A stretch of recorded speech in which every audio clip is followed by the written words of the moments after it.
Assalamualaikum warahmatullahi wabarakatuh. Halo semuanya. Mohon izin Bapak, perkenalkan nama saya Hoiria dengan NIM 248104008. Saya mahasiswi jurusan Tadris Ilmu Pengetahuan Sosial semester 3 dari Fakultas Ilmu Tarbiyah dan Keguruan. Di sini saya akan menjelaskan tentang manajemen kurikulum pendidikan di sekolah.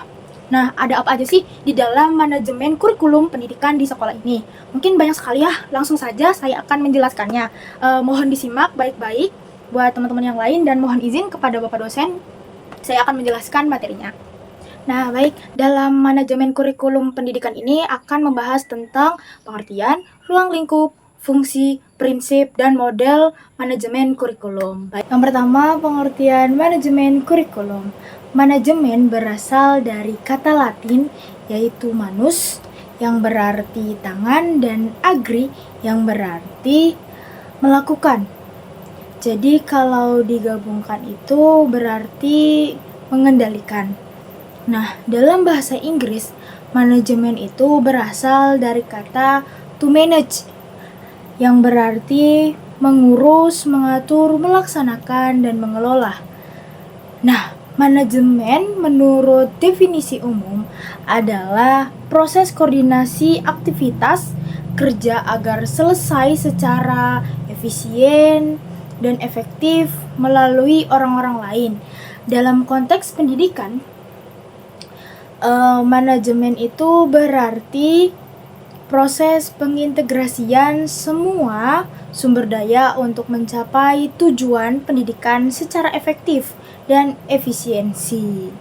Kurikulum sendiri adalah seperangkat rencana dan pengaturan mengenai tujuan, isi, dan bahan pelajaran, serta cara yang digunakan sebagai pedoman penyelenggaraan pembelajaran untuk mencapai tujuan pendidikan tertentu. Kurikulum juga meliputi pengalaman belajar yang direncanakan untuk mempersiapkan siswa mencapai tujuan pendidikan. Manajemen kurikulum adalah sistem pengelolaan kurikulum yang kooperatif, komprehensif, sistematik dalam rangka mewujudkan ketercapaian tujuan kurikulum. Manajemen ini harus dikembangkan sesuai dengan konteks manajemen berbasis sekolah atau MBS dan kurikulum tingkat satuan pendidikan atau KTSP dengan otonomi untuk menyesuaikan kebutuhan dan visi misi lembaga pendidikan namun tetap menjaga kebijakan nasional. Manajemen kurikulum melibatkan beberapa tahap seperti perencanaan, pengorganisasian, pelaksanaan, monitoring, dan evaluasi keseluruhan. Proses pembelajaran agar dapat berjalan optimal. Selanjutnya saya akan menjelaskan ruang lingkup manajemen kurikulum. Ruang lingkup manajemen kurikulum itu meliputi kegiatan-kegiatan perencanaan, pengorganisasian, pelaksanaan, dan evaluasi kurikulum. Nah, berikut adalah penjelasannya dari ruang lingkup manajemen. Yang pertama itu ada manajemen perencanaan dan pengembangan kurikulum, di mana ini tuh mencakup perumusan rencana dan metodologi pengembangan yang melibatkan berbagai pihak. Yang kedua ada manajemen pelaksanaan kurikulum yang menitik beratkan pada pelaksanaan di sekolah dengan peran penting yaitu kepala sekolah dan guru dalam aspek administratif. Lalu yang ketiga ada supervisi pelaksanaan kurikulum, yaitu pembinaan kemampuan profesional dan monitoring pelaksanaan agar kualitas pembelajaran terjaga. Dan keempat ada pemantauan dan penilaian kurikulum sebagai kegiatan untuk mengumpulkan informasi dan memastikan evaluasi hasil pembelajaran. Dan kelima ada perbaikan kurikulum. Agar relevansi pendidikan dan mutu pembelajaran terus meningkat sesuai perkembangan kebutuhan masyarakat, maka diadakannya itu perbaikan kurikulum agar relevansi. Yang keenam ada kajian mengenai desentralisasi, dan sentralisasi ini itu tuh untuk pengelolaan kurikulum yang relevan dengan otonomi pemerintahan daerah masing-masing. Terus ada yang ketujuh yaitu masalah ketegangan dan kepemimpinan dalam pengembangan kurikulum di masyarakat yang dinamis. Mungkin untuk ruang lingkup ini tuh menggarisbawahi bahwa manajemen kurikulum itu harus melibatkan proses sistematik dan kolaboratif dengan pemanfaatan sumber daya secara optimal demi pencapaian tujuan pendidikan nasional yang sekaligus memenuhi kebutuhan kontekstual lokal. Baik, lanjut. Yang kedua, ada prinsip dan fungsi manajemen kurikulum pendidikan. Di sini saya akan menjelaskan prinsip manajemen kurikulum pendidikan terlebih dahulu. Dalam pelaksanaannya, manajemen kurikulum ini terdapat 5 prinsip penting yang harus diperhatikan untuk memastikan keberhasilan pengelolaan kurikulum.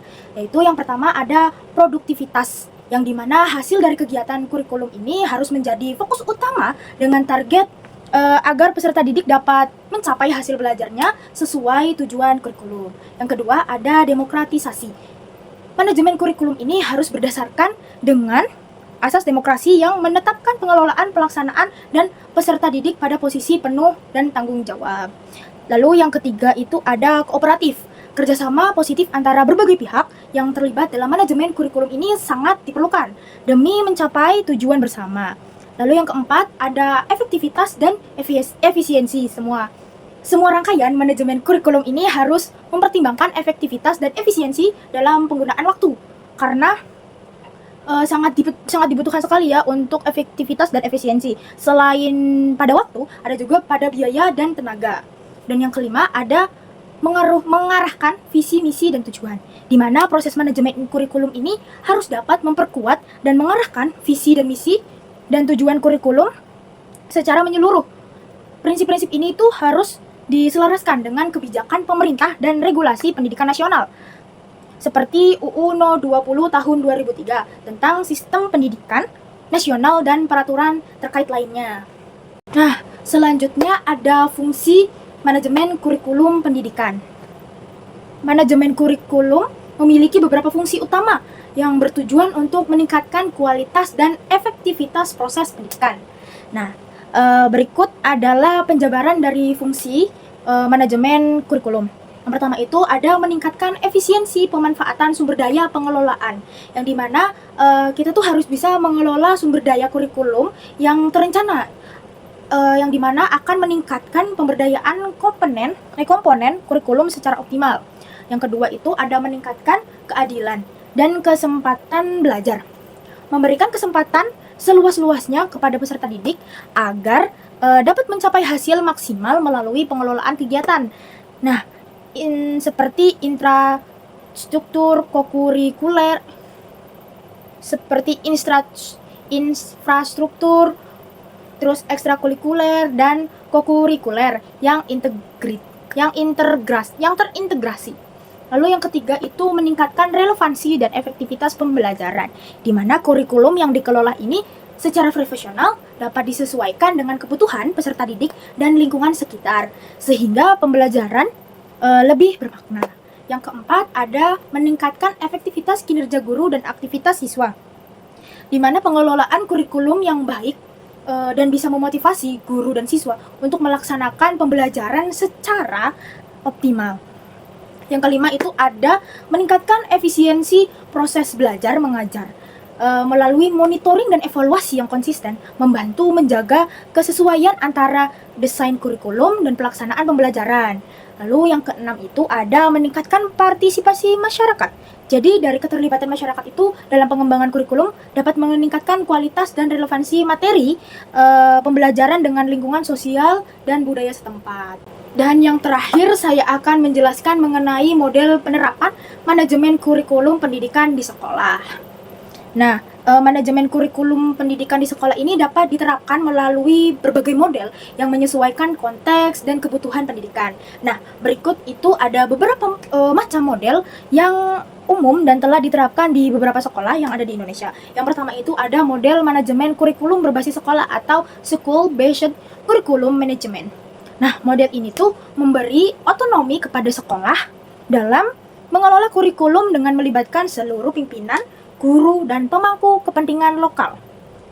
Prosesnya meliputi perencanaan, implementasi, pengawasan, dan evaluasi yang dilakukan secara partisipatif. Pelibatan orang tua dan masyarakat juga merupakan bagian penting untuk mendukung relevansi dan mutu pembelajaran. Lalu yang kedua itu ada model manajemen kurikulum berbasis nilai-nilai keagamaan. Nah, biasanya tuh diterapkan di sekolah Islam seperti SDIT, terus ada SMPIT, dan lainnya.